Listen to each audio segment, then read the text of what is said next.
pets, eles fazem parte aí da nossa família, né? E é natural que a gente queira dar o melhor para eles, inclusive na alimentação. Mas você sabia que alguns alimentos que nós consumimos podem ser extremamente prejudiciais para a saúde dos nossos amigos de quatro patas?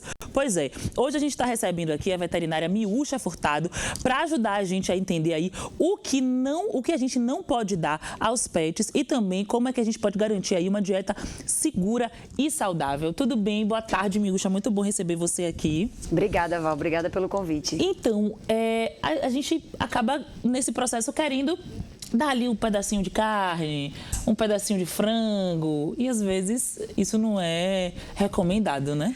Na verdade a gente tenta meio que agradar o nosso pet porque eles têm aquele dom de fazer aquela cara de pidão e basicamente a gente termina dando, não estou comendo um pedacinho, vou dar um pedacinho, então esse pedacinho pode levar a sérios prejuízos da saúde. Então, por exemplo, aquele chocolate que a criança está comendo, mesmo que seja só um pedacinho, de jeito nenhum pode ser ofertado. Uma fruta muito comum que a gente tem em casa, que é a uva, então de jeito nenhum também pode ser ofertado. Tem que resistir à tentação daquela cara de pidão e dizer, ó, não, melhor não, porque eu sei que vai fazer mal, o prejuízo depois pode ser pior. Você falou de chocolate, mas eu li que cebola e chocolate fazem muito mal, por exemplo. Muito mal. Por quê? O que é que causa? Tanto o chocolate quanto a cebola, eles têm duas substâncias tóxicas na sua composição que o animal não sabe digerir isso. Então, o chocolate, por exemplo, ele costuma causar diarreias, vômitos, sintomas gastrointestinais. E a cebola, depender da quantidade, só que não existe uma quantidade certa para isso, pode levar o animal a desenvolver um grau de anemia. Então, como a gente não sabe qual é a quantidade, qualquer quantidade pode ser perigosa. Melhor evitar, né? Isso. Quais são os alimentos mais comuns, assim, que fazem mal, né? Que as pessoas acabam dando mais e acabam fazendo muito mal para os pets? Chocolate, como a gente já citou, uva é muito perigoso porque pode levar a um quadro de lesão renal. Aquela carnezinha do churrasco que a gente faz só uma besteirinha, tem muita gordura, o animal não sabe metabolizar isso muito bem. Frutas como carambola também, por exemplo, faz mal.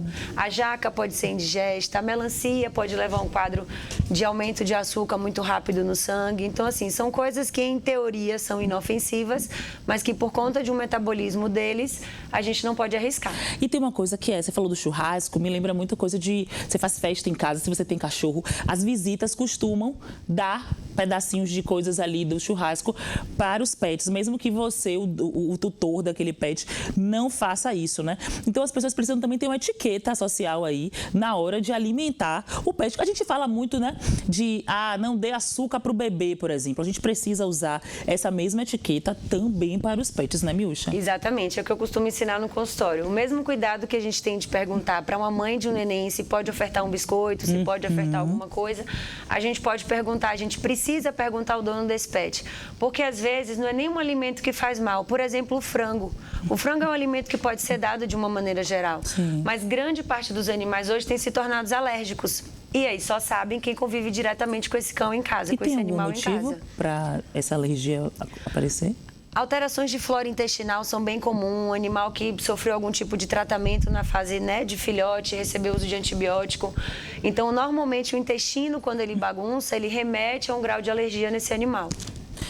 Uma coisa também é, assim, às vezes você deixa cair um pedaço de carne, um pedaço de chocolate e o cachorro, às vezes, o gato, sei lá, ele é muito mais rápido do que você na hora de pegar. E aí, ele ingeriu isso sem querer. O que é que a gente pode fazer? Alguma coisa a fazer ou só observar? A recomendação inicialmente é observar.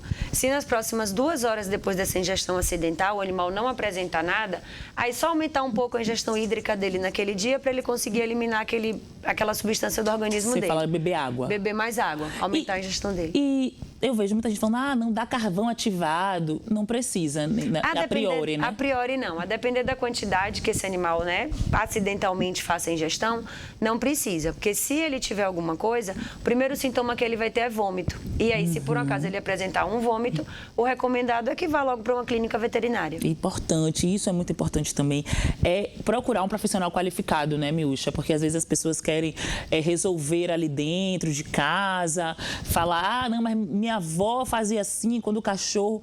Gente, procura um profissional qualificado para cuidar da saúde do seu pet, porque o que serve para um não serve para o outro, às vezes serviu para aquele mesmo cachorro em determinada situação, né, Miúcha? Não significa que em outra vai funcionar também, né?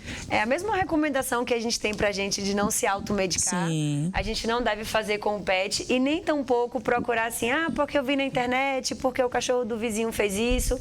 Porque é como o Val falou, o que serve para um não serve para outro. E outro cuidado muito importante de se ter também é com plantas em casa. Sim. Né? Principalmente os gatos, que a gente só pontua muito os cães, mas gatos vão ser muito curiosos. Então, vai colocar uma planta em casa, existem as tóxicas também. Então, dá uma pesquisada, conversa com alguém que sabe, para ver qual planta que você pode ter em casa. Muito bem, a gente está recebendo mensagem aqui do público. Tati Luz está falando que sempre dá verduras cozidas. É bom? É bom, mas tem que ter cuidado com a quantidade, porque senão para intoxicar não vai acontecer. Mas precisa principalmente com a quantidade para você não provocar um desbalanceamento na ração, digamos